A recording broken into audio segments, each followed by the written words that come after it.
Alex Stockton, nagre-request na ng trade. Justin Brownlee is coming na nga ba? Ngayong nag-i-struggle ang Barangay Ginebra, up and down yung performance ng Ginebra ngayong Governor's Cup kung saan meron silang 2 wins at 2 losses. At hindi magandang kartada yan para sa kupunan ni Coach Tim Cone, lalo na ngayon na nakakakalahati na tayo ngayong elimination round. Marami nga ang nagsasabi na dapat na daw palitan si Riley Grigsby sa Barangay Ginebra dahil lumabas na yung weakness nito at kesyo hindi raw kayang buhatin ang Barangay Ginebra. At ang tanging gusto nga ng mga Barangay Ginebra fans ay itong kanilang resident import na si Justin Brownlee. Ang tanong, ano na nga ba yung update kay Justin Brownlee at magbabalik na nga ba ito sa Barangay Ginebra?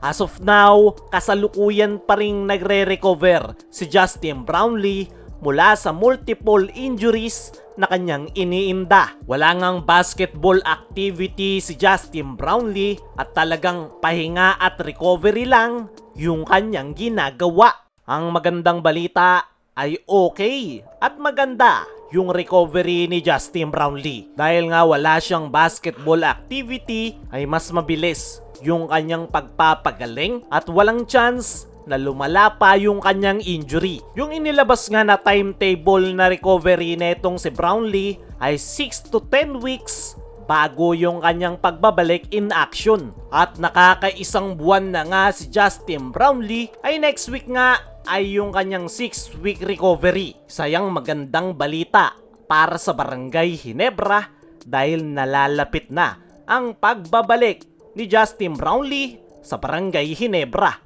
Ayon naman mismo kay Coach Tim Cone sa kanyang naging huling interview patungkol kay Justin Brownlee ay nabanggit nito na once na maging okay na yung lagay ng kanilang resident import at maging ready to play ay agad nga daw nila itong isasalpak sa kanilang lineup ngayong Governor's Cup.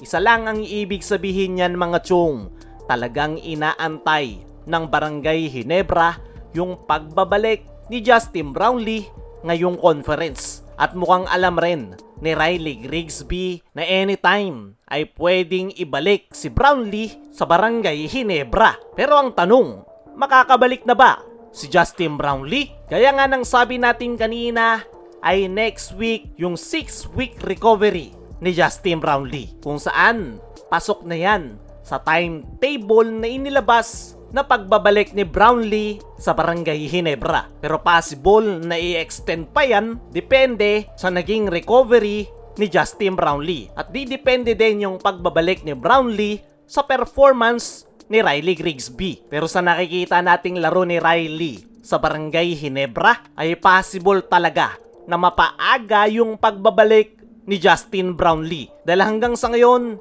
wala pa ring solid na chemistry na nabubuo ang Barangay Ginebra kasama na itong si Riley Grigsby. Walang direksyon ngayon ang kanilang kupunan kung saan napakalamya o matamlay yung kanilang opensa. At kung magpapatuloy na ganyan yung performance ng Ginebra ay mahihirapan silang makapag-advance sa playoffs. Kaya naman, hindi na ako magugulat kung mapapaaga yung pagbabalik ni Justin Brownlee. Pero possible na bumalik si Brownlee sa Ginebra after ng FIBA break dahil mag-giveaway nga ang PBA para sa ating national team na Gilas Pilipinas. At sa October nang babalik ang Ginebra at dyan ine-expect nating makikita si Justin Brownlee. Mas malaki yung chance na una nating makikita si Brownlee sa Gilas Pilipinas. After nun ay paniguradong didiretso na ito sa Barangay Ginebra. Kayo mga chong, ano ang masasabi nyo sa nalalapit na pagbabalik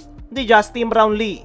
I-comment mo lang dyan sa ibaba. Samantala, Alex Stockton nagre-request na ng trade. Ongoing ang Governor's Cup pero mayroong trade na lumulutang, which is sa Converge Fiverxers dahil ayon mismo kay Snow Badwa sa kanyang latest podcast ay nabanggit nga nito na nagre-request na raw ng trade si Alex Stockton. Malaki na rin daw yung binawa sa playing time ni Alex Stockton kumpara noong mga nakalipas na conference sa Converge Fiber Xers. Matatandaan na mainit na nung nakaraan etong si Alex Stockton pagdating sa trade. Hindi lang yan natuloy sa hindi malamang dahilan. At ngayon na mismong si Alex Stockton na yung nagre-request ng trade, ay tignan natin kung ano yung mangyayari. Kaya mga chong, saan sa tingin nyo babagay si Alex Stockton?